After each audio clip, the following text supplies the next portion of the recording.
the Modern Mindset Podcast. I'm your host, Josh Giordani, where we interview entrepreneurs and different people in the space that are like-minded like we are. Special guest today, Jarvis Leverson. Did I say that right? Leverson, the morning hero, a computer science engineer gone success coach. Yeah. Welcome. Yeah, thank you. Of course. Glad to be here. Yeah, so tell me about computer science into success coach. How did that? Oh man, that's a long journey. So I went. I've always just had like a tinkering mind. Mm-hmm. You know, I like kind of building things. And early on, so when I growing up, I played football, wrestled, played track, but football was my main sport. Like I was heavy into athletics. And then I recognized that I wasn't going to go to the NFL, so maybe I should go the academic route. Mm-hmm. And so my stepfather encouraged me. He's like, well, if you want to make a lot of money, go into engineering, go into computer engineering. This was like before the internet was a big thing. This was 1998, like right before the internet really, took off. But he's like, that's where things are going. This whole internet thing's coming. And so I went into computer engineering and, I did that as a major, but I recognized early on that I was a lot different from everyone else. Mm-hmm. So, I wasn't the typical nerd with the pocket square. Like, I was an athlete, mm-hmm. And I had a personality and I had a knack for building relationships and I could speak well. And so it was obvious that I was different from the typical engineering circle. And so I was like, what if I went into business? Mm-hmm. And so I started taking business classes and I got a minor in finance and I started taking sales courses, mm-hmm. Even before I graduated, because I knew right after I graduated, I was still going to get the engineering degree, mm-hmm. but I was going to go into business. And so that's what happened. I graduated, and then I went and worked for a company and did software sales. Mm-hmm. And so that's kind of how I blended the two, my tech background with kind of like my sales acumen. Mm-hmm. And so I did software sales for 15 years, President's Club, things were great. And I started to, kind of get bored. I wanted to shake things up a little bit. So I moved to San Diego. I was thinking, so I'm from Chicago. Okay. Yeah, born and raised in Chicago. Moved to, the company I work for was called Texas Instruments. They make the calculators. Yeah. So I went from Chicago and I moved to Dallas, Texas and worked for them for 15 years. And then so I went from the super cold to the blistering heat to I was looking for just right. And so I moved out to San Diego and started working for another company out here. And then a couple of years in, I just started to feel like, I started to get like burnt out. You're limiting yourself. Yeah, there was more to what I was doing. Sure. And like every day I would just kind of get up and fight the day. Mm-hmm. I don't know if you ever felt that way, but absolutely. Everything was like, I was just going through quicksand. Like every day was the same monotonous thing over and over. And there was just no, I wasn't passionate about what I was doing anymore. I was kind of burnt out on things. And I would get to the end of the day and I would just feel like I needed something for me. So I would reward myself. Like I survived the day. Mm-hmm. The day robbed me of everything and, dealing with clients and serving everything else. And then I get home and it's time for me. It's time for me time, finally. Mm-hmm.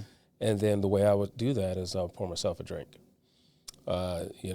Binge on some, nasty fast food, binge watch television and social media all night, binge on alcohol, binge on all these negative vices.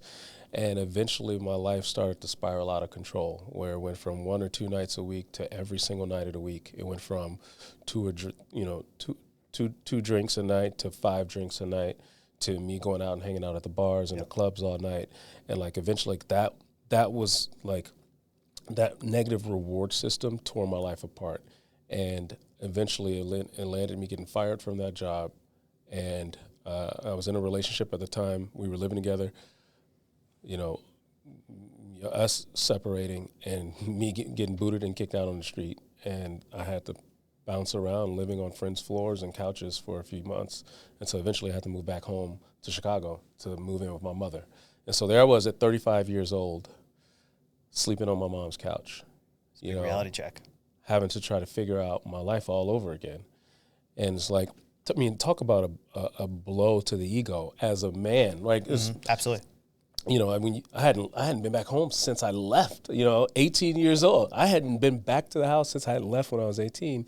And I have to go back home and to like lick your wounds and like, admit failure, right? And go back to my mom. And so that was kind of my starting point of trying to figure out like, okay, I know I have more potential than this. Like I was built to do greater things than just sit here on my mom's couch, right?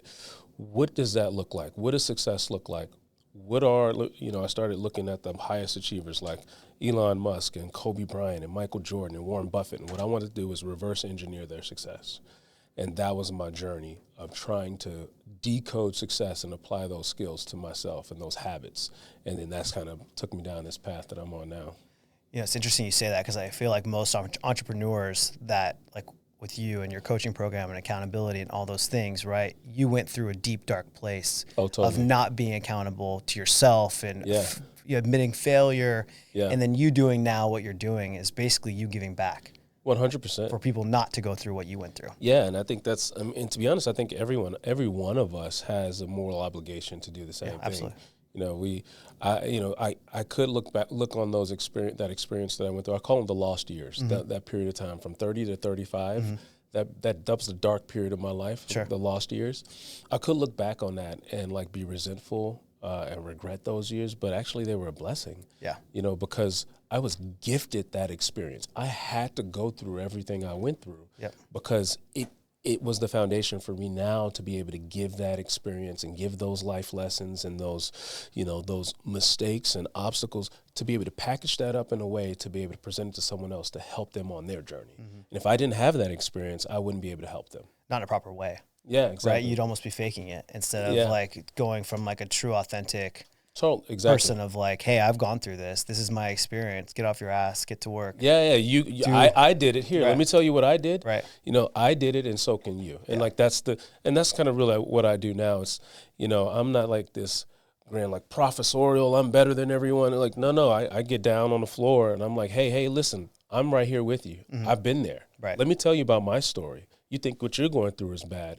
Let me tell you about the 3 months I was literally on the street, dragging a one piece of luggage, walking down. You ever seen those people walking down the street with a piece of luggage? That was me walking from friends to friend's house to see whose house can I sleep at tonight. Right. Let me tell you about what I've been through. Right. And let me tell you about what I did to get from that situation to where I am now.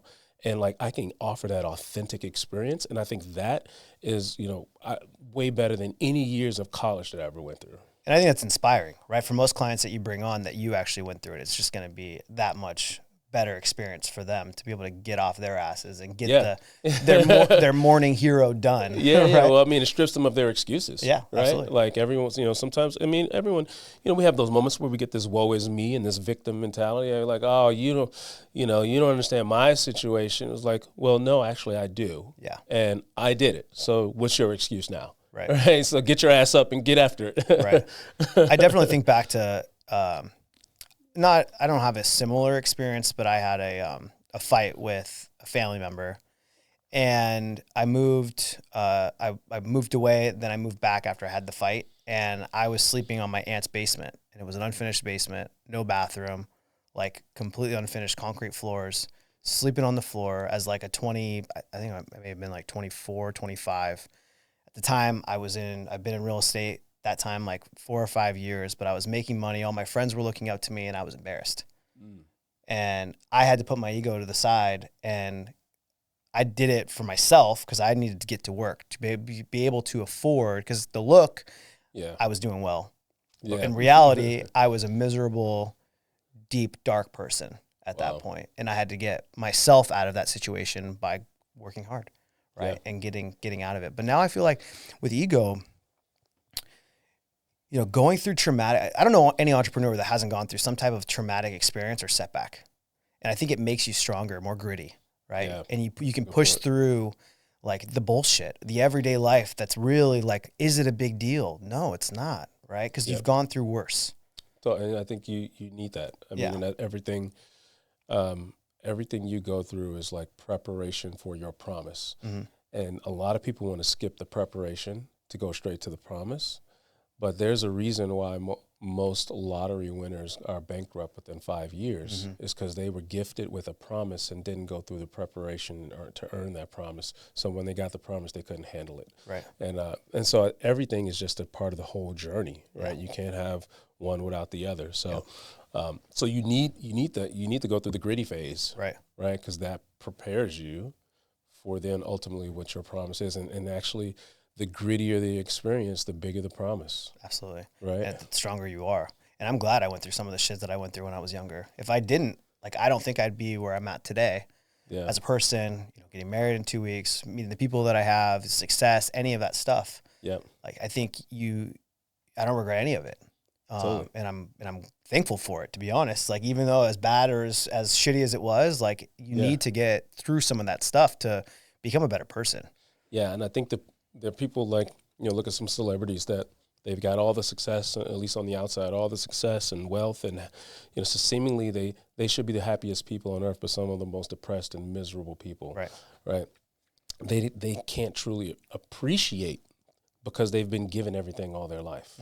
Like, they've never really had to go through grit. Right. They've never really had to go through like really tough times.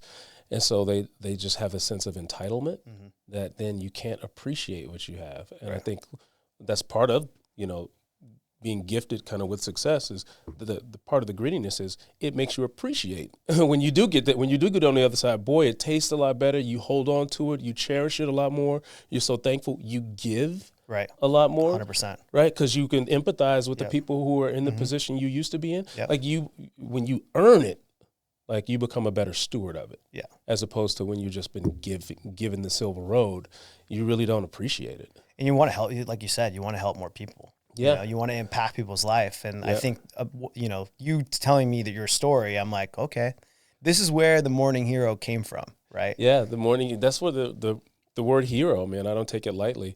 And I think everyone is a hero. Like, everyone should be, has the, potential to be the hero of their own journey and the hero of their own life. But, a hero like Superman, like he comes bursting through out of the ashes, and I think everyone has that hero, and it's just ready to burst out of him.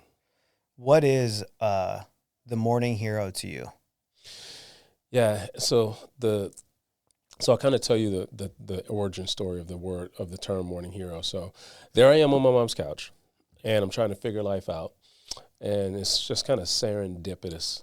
So that girl that I used to live with, who broke up with me when I was going through my kind of like downward spiral, and so when we were dating, we merged our friend groups, and then when I kind of exited the picture, she held on to all the friends. So these were all friends that she basically stole my friends. and so she'd still go out and hang out with them. And so here we are. I'm living in Chicago. She's still in San Diego. And then, I'm on my mom's couch, and randomly I get a text message one day of her. And we hadn't spoken in probably 3 months at this. No interaction at all. And randomly I get a text message, and it's like at 2 a.m. of a picture of her with all my friends, and they're all out hanging out at dinner and having a good time. And so she was like, just trying to jab at me, like, ha, I'm hanging out with, with the crew, sucks to be you, right? you shouldn't rubbing it in your face. Yeah, you shouldn't have messed up. Yeah.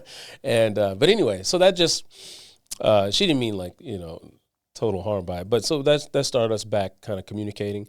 And like the next day she sent me a text of a picture. Someone had put a book on her desk at work, and it was The Miracle Morning.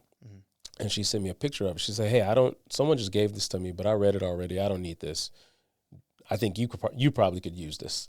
Because she's like, you ain't doing nothing with your life right now. You probably need to read this book.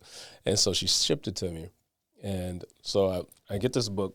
And by the way, I had never read a book in my life. Up until this point in my life, I was a Cliff Notes kind of guy. I could get by reading the summary, and then I can go take a test on it. And so this is the first book in my life I ever read cover to cover. And I picked it up, and I didn't put it down until I finished it, like 2 days later. And the premise of that book was, everything you want in life is waiting for you first thing in the morning. Wake up early with a routine, get connected, do some exercise, affirm your goals, brainstorm your life and your vision and meditate on it, and then go out and conquer the world, right? And that's kind of the basic premise of it. It's like, get up and do something for yourself, serve yourself first every morning, and then boom, you'll go out and achieve everything you want in life. And it sounds very cheesy. It doesn't, though. The morning routine set your day off right. Like I know I have mine, and it's I do 30 minutes of reading or listening. I'm on like my 37th book this year. Wow. Audiobook. Oh, I mean, yeah. When anyone reads these days, that's what they mean. Yeah. So 37. I mean, my morning routine, 37 or 30 minutes of audiobook. I write my daily tasks and goals, and then I make sure to go to the gym every morning. And as long as I get those things in, I know that I'm at least starting my day off right. Yeah. But the problem is that these days, and I'm sure you see this as a coach, a lot of people can get their morning routine in, do like their cold plunge these days, like the things that are popular, but then not do the productive things that get them business, right? Mentally, you can set yourself up on the right path with your morning routine to start the day off right, but then you get sidetracked on doing the right things throughout the day. And I know you're a big proponent in doing the right things and making sure you have like the mental fortitude to do 100%. Yeah, you're absolutely right. Like, a lot of those things make you feel like you're making progress or you're knocking stuff off the list, but it's really, a lot of times people do that stuff to procrastinate and avoid doing the heavy things. But I'll tell you a little bit about my philosophy on that here in a second. And so I read The Miracle Morning, and it was the first time I had been presented with how powerful the morning is. Up until that point, I never really had any intention to my morning. I just got up and just did stuff. Whatever was waiting for me in my email inbox, whatever appointment was on my calendar, I would wake up just in time to do whatever the first thing I had to do for the day was. And so that day I read that book. Normally at that point I was waking up maybe 8 o'clock in the morning. That day I said, what? Tomorrow I'm waking up at 5 a.m. and I'm going to sit and do this routine thing, whatever this morning routine thing is. I'm gonna sit here and I'm gonna try it out. And that next day I woke up at 4:57 a.m., 3 minutes before the alarm clock went off. And I've never used an alarm clock since. And it was like literally that in the blink of an eye, I transformed from a night owl to this person that says, I'm my circadian rhythm. I could never be a morning people. I hate morning people. And in a snap of a finger, then I haven't woken up after 5 a.m. in 7 years. That's amazing. And it was a snap decision, and it shows you how powerful your mind is. Mm-hmm. So that was the very first point in my life. I started being more intentional about my life. So what does a morning hero means? One, waking up early with being more intentional about the life you're creating. And I do it every single morning. So I kind of have this framework of how to spend that first hour of the day. And I think I call it the power hour because, gosh, you do that right, it's the first domino, right? Now, if you think of a row of dominoes, there are a lot of ways you can knock down dominoes.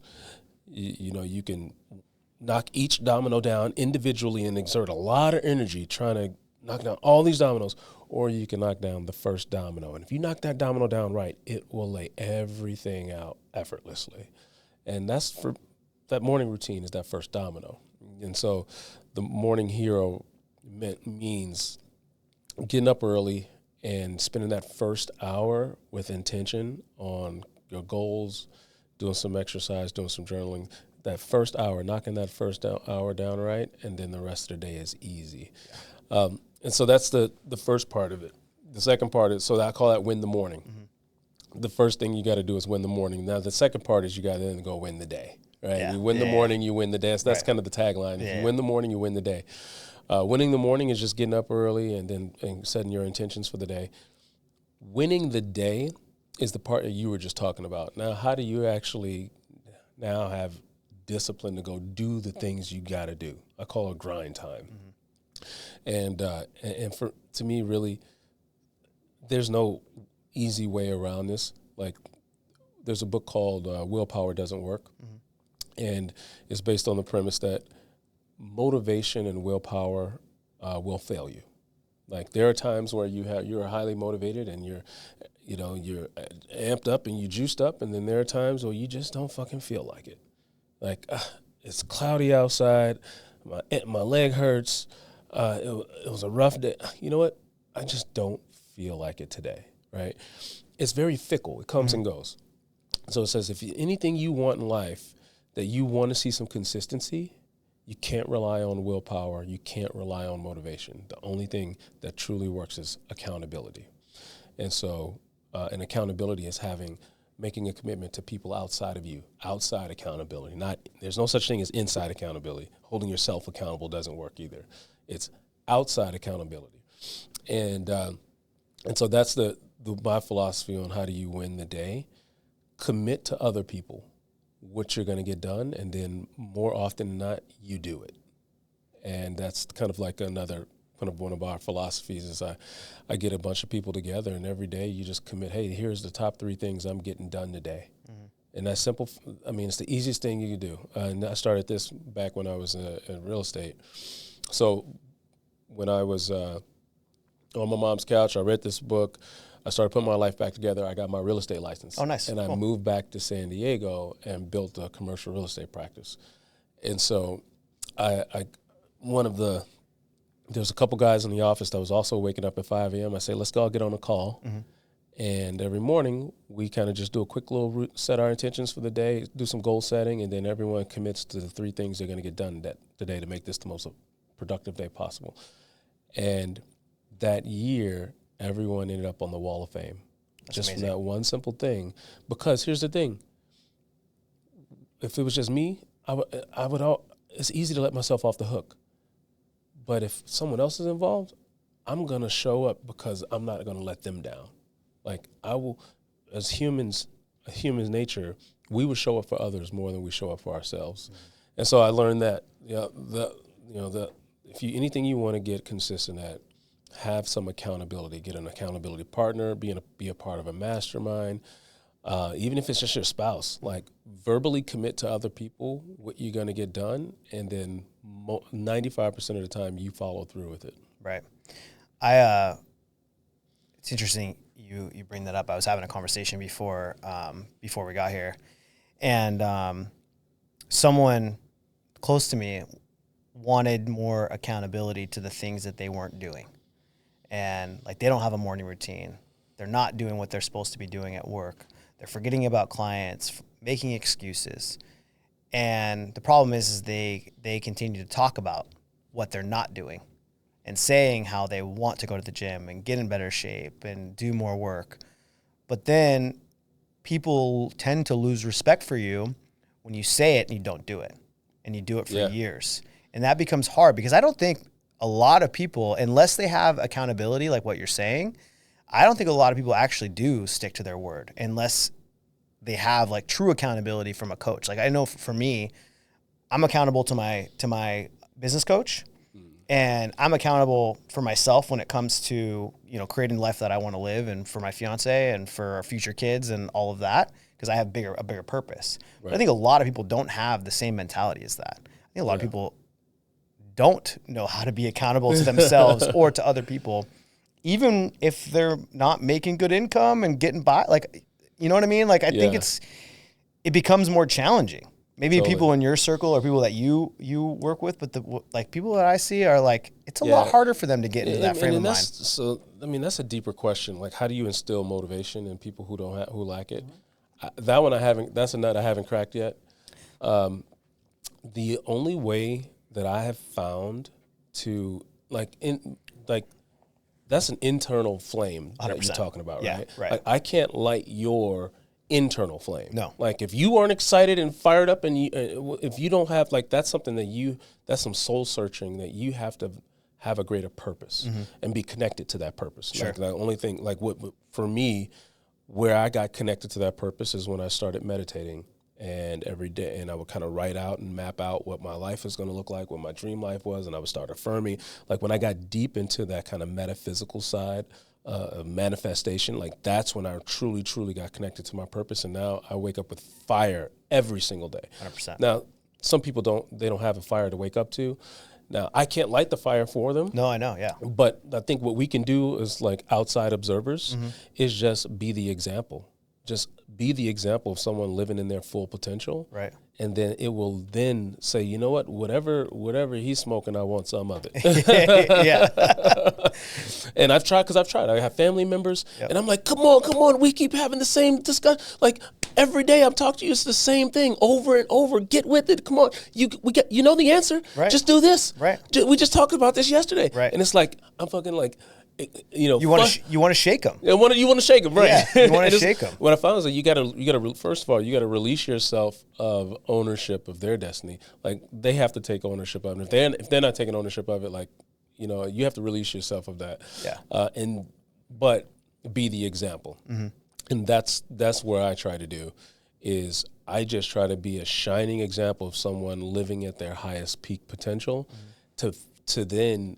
Like everyone's watching, right? They're watching you, and if they see you, that what they see will inspire them and light that internal flame, as opposed to you trying to force it down their throat. Absolutely.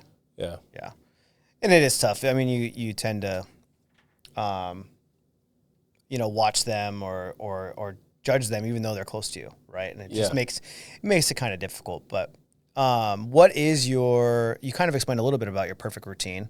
With other clients that are coming in, are they like, is it 5 a.m. wake up call that you guys have like an accountability call together that you're all accountable to each other? What does that look like? Yeah. So, I mean, my recommendation is always, be up by 5 a.m., but everyone has different life circumstances. I say at least be up an hour before your day starts.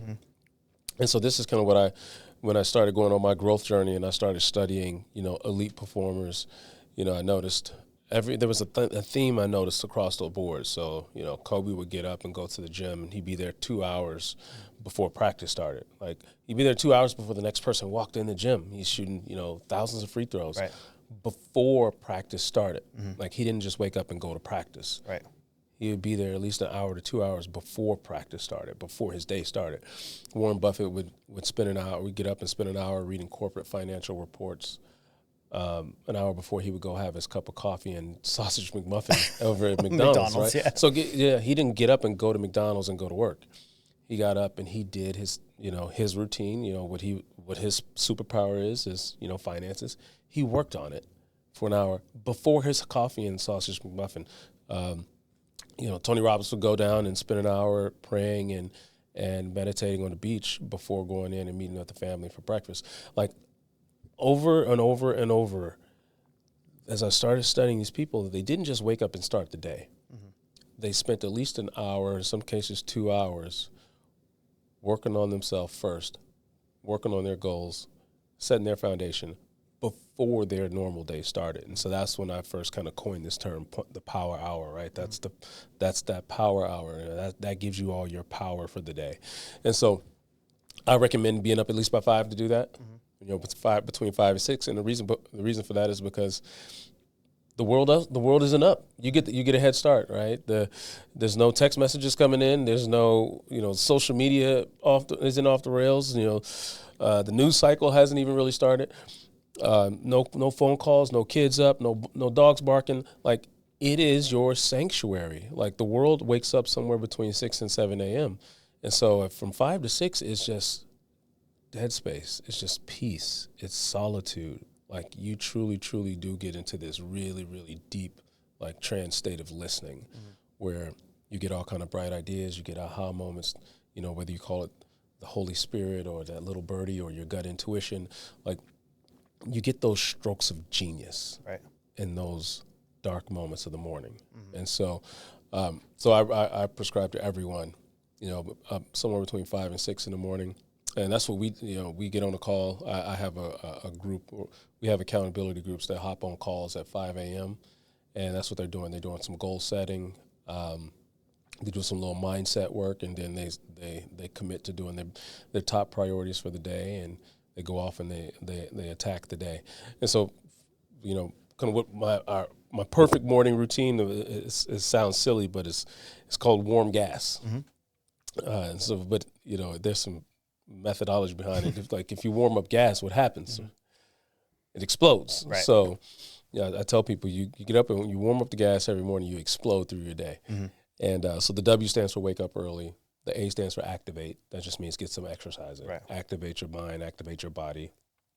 The R stands for reflect. So I think every day you should ask yourself a couple of really pointed questions. How did I do yesterday? What are the things I did well? What didn't I do well? And what could I have done differently? Right. So every day reflect on yesterday, give yourself a score.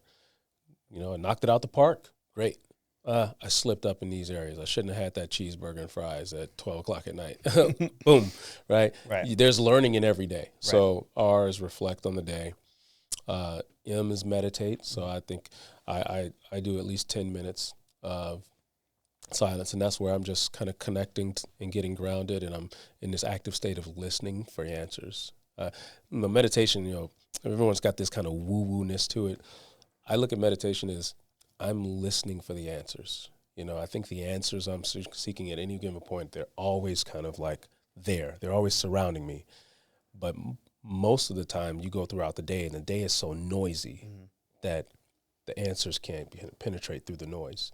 And so in the quiet space of the morning is where it's quiet enough for you to truly, truly hear the answers that you're looking for. So I do meditation. Some people call it prayer.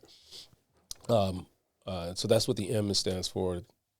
The G stands for goals. I write my goals. I think the easiest thing you can do to stay focused is write your goals every day. So I write my goals, come up with my action plan, and then the S stands for schedule. I take all my actions and my tasks, and I actually schedule them as blocks of time on my calendar. So that whole process takes about 30 minutes to do that. So I'm sitting in front of a journal doing that. That's the first 30 minutes, and then I do some exercise. I personally like to run, so then I go for about a 30-minute run. Nice. So that's my whole power hour, 30 minutes in front of a journal, and then 30-minute run. Love that. I think, habit stacking is something that like this year doing I'm on my 365 day of like consistent listening every morning for 30 minutes. And one of the things that journaling is something that at first I thought it was kind of hokey. And then now I'm like the visual aspect of not just your goals, but like your dreams, and having that in there and looking at that every single day and writing new ones or things that come to your head or business ideas, whatever it is that you can look back at. Totally. I used like just an old like white, the white papers with lines, but those are for my like daily tasks. But I'll commit after we leave here, I'm going to go buy a journal. I told myself that we have a morning hero journal. I'd love one. I should have brought one for you. I'd love one. I've been thinking about it because it was like, I think, something that I think 75 Hard has done for a lot of people is. Have you done it? I've never done it. No, okay. But I've done like a hardcore like diet. Where I'm sticking to a regimented diet, same foods every single day, same diet plan, same workout, same cardio regimen. So I've done something where it's like I've had to do something very consistently for a long period of time. 75 Hard I've never done, but maybe I should. But I think it tricks people in the minds of doing it and getting into a routine of reading, drinking water, right? Yep. Getting out and doing exercise outside and not just the gym, because the gym can be noisy and you can go outside and do a walk. To me, when I go outside and do a walk, that is one of the most peaceful times that I can get into a frame of mind. Even if I bring like no headphones, no phone, like it's almost like meditating for me. It is meditating. So I call it a meditation walk. I do it every day. I go for at least a 30-minute. It's a great way to break up the day, by the way, especially if you're like self-employed or you work, remote or whatever. You're just behind a computer screen all day long. Like after a while, your brain, like there's a mush. Yes, your brain turns to mush, right? So you need to break up the day. So going out and doing the walk, but I purposefully don't listen to anything. And where most people will go listen to music or listen to a podcast or something, I purposefully I have my headphones in, but I'm listening to spa music, like a little ambient noise. They call it binaural beats. I was going to ask you that. Like if you go to YouTube and type in binaural beats, it's like, and what binaural beats are is that it's a perfectly tuned frequency that gets your brain, it like matches your brain frequency and it gets it into a theta state. So they call it theta state, which is where you ever get into like they call it like the zone, like like you're just kind of like tunnel vision, like everything around you doesn't matter. Like you just kind of get into like almost like this extreme state of connectedness. They call that the theta state. So binaural beats is this music that's tuned into the frequency to get your brain into a theta state. And so I listen to binaural beats while I'm walking, and dude, I have powerful aha moments and breakthroughs every single time. Every single time I'll get a grand answer that came out of nowhere. Call this person, reach out to this person, send this email, say this in this argument that you're having with your wife. Like literally every day I get some grand wisdom handed to me on a walk. Yeah, it's powerful. So it's like the best part of my day. I look forward to that 30-minute walk every day. Yeah. I wish I walked. I don't walk as much. We used to, the fiance and I used to do like walks when it was lighter out after work, and just like that was our like kind of connecting time after the day to try to just like blow things, like, you know, her work, my work, all that stuff, just to like go on a walk and just enjoy time together. Yeah. With nothing. I agree with you though. Whenever I do like beach walks or like stuff like by myself, no music, nothing, I should try the binaural beats. I even now listen to them at night. On Amazon, you can get these things called sleep headphones. Mm-hmm. So they're just like, it's like a headband. It just goes around your head. It's like a cloth headband, but they have really, really thin speakers, Bluetooth speakers embedded in it. So, you know, I'll put some, either I'll put a meditation, like I have this meditation app I use called Inside Timer. And so I'll either play like a meditation or some binaural beats at night, and then put them on and go to, you talk about the best sleep you've ever had. And if you ever want to get real freaky with it, you can reprogram your subconscious. So you can play like meditations and abundance affirmations while you sleep. And when your conscious brain turns off, the message goes straight to your subconscious, and your subconscious drives everything you do. Every thought, every behavior, every routine is all driven by your autopilot. And the problem is your conscious sits in front of your subconscious mind. So it filters, it blocks everything. And that's how we overthink, and we try to think too much. But if whatever message you can get to your subconscious, that's where the behavior change sits. And so at night when you're sleeping is the time to do it. And so you can listen to things and reprogram your subconscious while you're sleeping. So I listen to lots of affirmations on money mindset, abundance, manifestation, law of attraction. And like, you don't even realize it's happening, but you wake up a different person.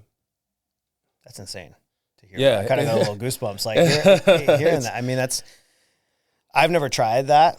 I'll admit this. I do go to therapy on occasion just for like how busy I am with other shit. And she's basically like, you need to start like meditating. And so I started doing it, but I used like just a Spotify, I just typed in meditation music and I played it. And it's hard because our minds as entrepreneurs, as business people, are constantly moving. Totally. And in order to slow down, you need to have that state. She's like, just lay in bed, have nothing on, right? Yeah. Don't even put the music on if you don't need to. Like if the meditation music isn't helping you, then sit in silence and try to shut your mind off. The meditation music helps because it makes me focus on the music versus what I'm thinking. Oh, totally. Which it helps me clear my mind, because a lot of the time I'm just thinking about new ideas and new things, and I need to call this person or I need to email this person. Right. But it's not a good way. I mean, and I think, us talking about like drinking and stuff, right? Or going out and doing things that you don't want to be doing. If you don't allow yourself to have those moments of silence, those are when the times that you can break, right? Oh, 100%. And cave and go and do shit that you wouldn't have done before. Totally. Right. And blow up and go have a bottle of wine and go to the bar or do something stupid, Yeah. I love it. Like before I started meditating, I was, I'm this macho man. Like, meditation is like for hippies, right? Like start walking around barefoot with chakra beads around my neck, like, going to Woodstock, having a man bun. Right. With a man bun. Exactly. But man, totally. I had to kind of reshift what I think of meditation. I look at it now is that it's actually it's actually productive time, in which a lot of people might think that I can't slow down. I don't have time to slow down. Like I can't just sit still. Like there's too much stuff I got to be doing. through meditation, I get clarity and I get answers that then when I move a lot faster. Mm-hmm. It actually is productive time. It's counterintuitive. In the pausing, in the silence, you find productivity, like, because it sharpens it aims you. So a lot of times you feel like you just can put more effort behind it. Sure. To go faster, I just need more effort. Effort doesn't matter if you're going in the wrong direction. Sometimes you need to aim first, and the meditation aims. Right. I was going to say you make more mistakes when you're not thinking properly, when you're just go, go, go, versus like being able to slow down, making the proper decisions. Wait, is this the right thing to do? Am I doing this correctly? Did I say this email right? Like, let's take a step back. And let's do some quiet time, reevaluate where you're at. Like, and then it paints a clearer picture. I'll say I don't do it as often as I should, but it's like I said, I find it the evening, because you can do it. I mean, there is no right or wrong way to do it. I'm really enjoying doing it at night to go to sleep. Yeah, because sleep, especially because we're extreme go-getters, sometimes it's hard to turn your brain off at night, right? Mm-hmm. And that's why we're up late. Yep. Like, your brain is just firing. Mm-hmm. Meditation is great to soothe your brain to go to sleep, and then I end up getting deeper, richer quality sleep. I sleep more continuous throughout the night instead of constantly waking up and in those breaks. And so I find night meditation really helps me get deeper, richer sleep so I can be more energetic the next day. And so again, it goes back to this concept. Actually, meditation fuels my productivity as opposed to the opposite, where you think it's going to slow me down. No, it speeds you up. So you have a morning routine, but you also have a night routine. Oh, totally. Yeah. You got to book in the day.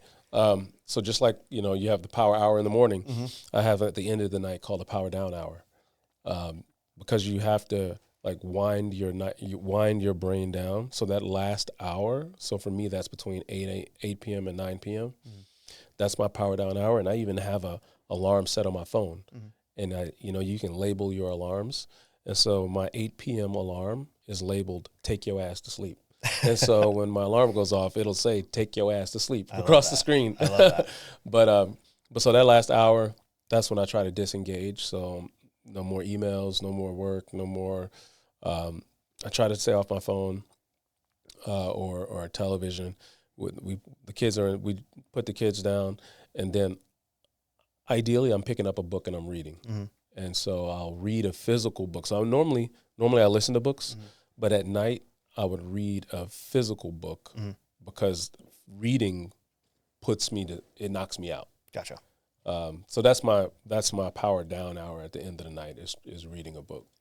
So how do you stay connected with like you and your wife and the kids and all that? Because I know I have trouble with that. We were just talking about it today. She sent me like this podcast episode of this guy talking about how our nightly routine, and I've been better about putting my phone on do not disturb like right after 7 p.m. But we find ourselves getting to a place sometimes of where we're not being as connected as we should, right? Because we're focused on, she wants to watch her, her shows and all that stuff. And, we went to therapy and we talked to the therapist about different ways to stay connected. One for us is like going to dinner together, right? Yep. Making sure we have like our 2 nights a week of date night right now. Unfortunately, before the wedding, we're like diet mode and not drinking and eating right. But we try to make sure we're having like our 2 nights a week that we're going to dinner together. We're having date nights. We're making dinner at least 3 times a week together, and we're sitting together. Because sometimes we'll both come home at separate times. I'm making dinner. She'll have whatever I made or whatever. But it's challenging. It's still very much so. Yeah. Work to stay connected with your significant other, especially when people like us like constantly mentally not there. Totally. Yeah, and that is a challenge. Thankfully, me and her have very similar schedules. So she wakes up early too. She was the original morning hero. I love that. And she got me into it. And then so by the end of the night, we're both pretty tired, so we go to bed at the same time. So thankfully, our schedules are synced. Dinner together is huge. Mm-hmm. I can't remember what the official statistic is, but it's like 75. Like they look at all the successful people, and they said, what was the determining factor of, like, what was the common thread across all these people going back to their childhood? And it was they had family dinners together. Like all these people that went all these vastly different directions, the one common thread that determined the success of a family was dinner time at the dinner table. And so me and my wife prioritize. I mean, we don't miss dinner together at the dinner table, especially now we have kids. Yeah, of course. And so that's our quality time. Like, we both come home from a long day of work. Guarantee, I'm kind of the cook of the family, so I'll make some dinner. We're at the table, and that's an hour. Our dinner table is more than just a dinner table. Like, it is the bonding place. We play games together. We have cards. The kids are sitting there with their blocks and building Legos. Then we clear out the toys, and then we're eating, and then we clear that out. My wife will have a glass of wine, that table time is the bonding place. And then after that, we both knocked out. So we really don't get a lot of we're not sitting there watching that. Another thing we stopped doing is watching TV. So we don't watch TV at night anymore, mainly because we didn't want our children constantly glued to the television. And so we come home from work. The TV does not come on at all the entire night. We're making dinner. We're sitting at the dinner table. We're eating. The kids go. We have bath time. We put the kids down, and then me and my wife go to bed. I'm reading a book. She'll have her phone flipping through social media, but I'm in a book. Like, the actual TV does not come on at all. And so that also helps our quality time because we're not just mindlessly sucked into a sea of nothingness of television. Yeah. Like, when there's no TV, you kind of have to engage with each other. Yeah. So that helps. I just try to go to bed faster. Just because I don't want to watch The Real Housewives. I actually let me make sure I have I wrote some notes down as I was watching some of your videos. One thing that, you have a book, right? I have a book that I'm co-author in. Okay. That's actually coming out on Monday. Oh, nice. Called Peak Performance for Sales. Okay. It's more geared towards sales, but just what inspires peak performance out of any individual. So I'm a part of a collection of authors that all contributed to this book. Love that. So that's coming out on Monday, and then I'm about halfway done with my book, the Morning Hero Manifesto, which. Probably, again, I think we were talking before this. I've been getting up at 3 a.m. to work on the book last couple of weeks. So it's not that book isn't officially out. It'll probably be out next year. Nice, that's exciting. Any other projects that you're working on?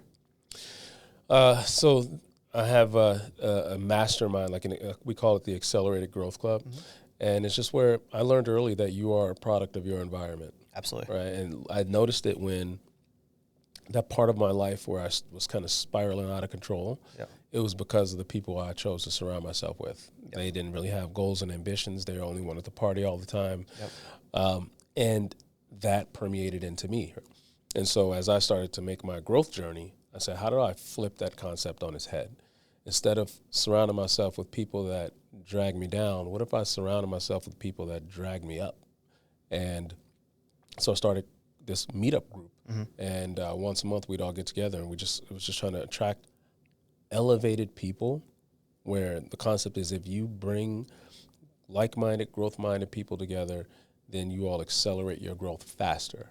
And so we call it the Accelerated Growth Club, and now that's ballooned into kind of like this monthly mastermind for high-level entrepreneurs and business owners. And so that's a pretty big thing that I'm proud of, because it's turned into something really special. It's almost turned into kind of like life transformation events. Every time you come, you will either meet someone that drastically alters the direction of your business or your life, or you'll learn something new that'll drastically alter the trajectory of your business or life. 100%. And so that I'm pretty excited about. I also have. We call this the tribe, which is like my online community. That's where my kind of gift is giving back. And I post and put a lot of content. Every time I learn something, everything that's blessed me in some way, I want to gift it back to the world. And so I put a lot of stuff into, it's almost like a Facebook group. It's called the tribe. And so, my goal is to build the tribe up to a million morning heroes. That's amazing, man. Waking up early and setting intention and winning their day every damn day. Yeah. So I would say those are the big things that's going on. Love it, man. Well, where can people, thanks for coming on. Appreciate you. This is great. I think I'm going to have to take my morning routine and my nightly routine to another level. That's for sure. You inspired me. Yeah. Where can everyone find you? Yeah, themorninghero.com. Instagram is where I put a lot of my a lot of what I stand for, which is my family. So you go on my Instagram account, be warned, because you will see a lot of cuteness overload of my kids and my family. But every morning I post motivational content on Instagram. So my Instagram is the.morninghero. And so a lot of people follow me there. And then themorninghero.com is if you want to check out, we have these morning accountability groups for folks that's crazy enough to hop on a call at 5 a.m. But it gets your mind right. It gets you flowing in the right direction. And most people attribute a lot of their success to having something that holds them accountable to their morning routine, because it's easy to fall off. Absolutely. All it takes is a couple days. Yep. And then you're back off the wagon again. And so having something to hold you accountable to sticking to your routine then makes everything else that you do so much easier. So on themorninghero.com, they can learn a little more about those groups. Love it. Cool. Well, thanks everyone for watching. Hopefully you enjoyed this episode with the morning hero, Jarvis Leverson. And don't forget to subscribe and leave a review. We'll see you guys in the next video.